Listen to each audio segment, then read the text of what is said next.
Cette émission est une gracieuseté des archives personnelles de Normand Daou. La communauté gay semble bien implantée à Montréal.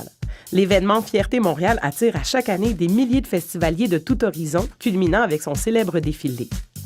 Malgré la légalisation du mariage entre conjoints de même sexe dès 2005 au Canada, la lutte continue et des organismes de soutien sont encore nécessaires. Est-on si ouvert face à la diversité? Peut-on vivre une vie épanouie en étant LGBTQ+ à Montréal? J'ose espérer que oui. Je veux dire, étant un homme cisgenre hétéro, je peux pas porter les souliers de quelqu'un issu de la communauté LGBT, mais étant allié à cette cause-là, j'ai de plus en plus l'impression que Montréal est un modèle pour l'ouverture justement aux communautés LGBT. Je suis pas un gars qui se tient dans le milieu, pas du tout. Donc, le village gay, tout ça, je suis pas un gars de village, OK? J'ai passé ma vie à pas me tenir dans le village. Par contre, je te dis pas que je viens pas 2-3 fois par été, là, mais tu peux très bien vivre à Montréal, dans n'importe quel quartier. Je te dis pas dans les années 50, 60, 70, là, mais en 2017, 2018, 2020, ça passe en reprise, là. Les gens viennent à Montréal pour savoir que il va y avoir une ouverture d'esprit, que ce soit pour la diversité d'orientation sexuelle, l'identité de genre. Anciennement, c'était vraiment beaucoup attaché au village, mais ça a changé, dans le fond, il y a eu un petit shift. À la limite, c'est même, des fois on en parle un peu, on trouve ça, à la limite, risque qu'il y a des endroits qui ferment un peu, puis ça a été souvent des endroits sécuritaires. En anglais, on dirait un peu des safe spaces qui shift, qui sont plus nécessairement là autant.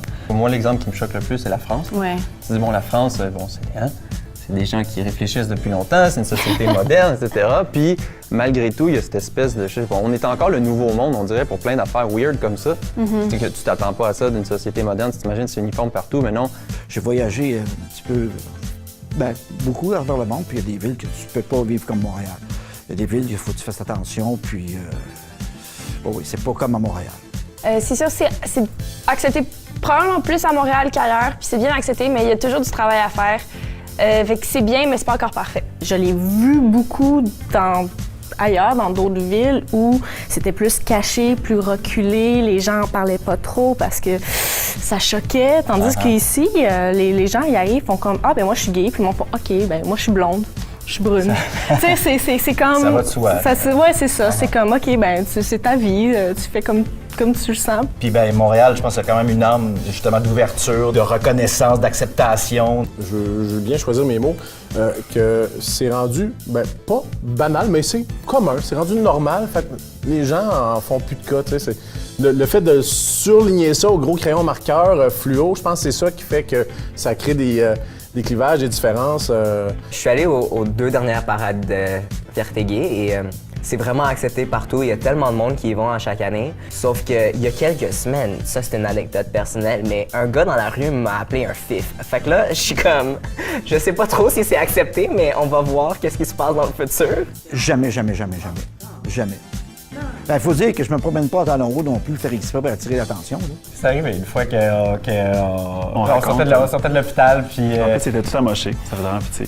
J'ai eu un gros accident de vélo. J'étais vraiment très amoché. Je sortais de l'hôpital, je boitais un peu.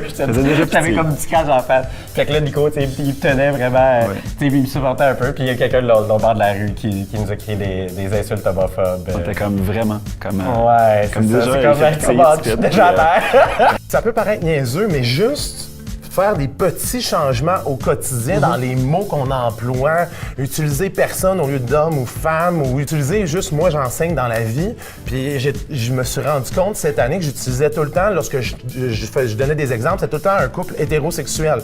Fait que j'ai décidé cette année de justement utiliser un exemple de couple homoparental.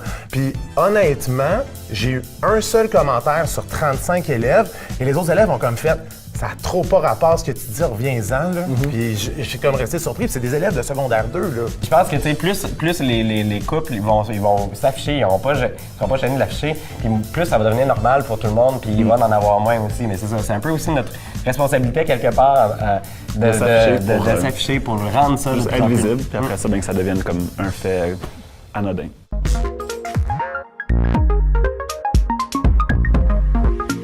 Vous regardez les souvenirs télé de Normand Daou.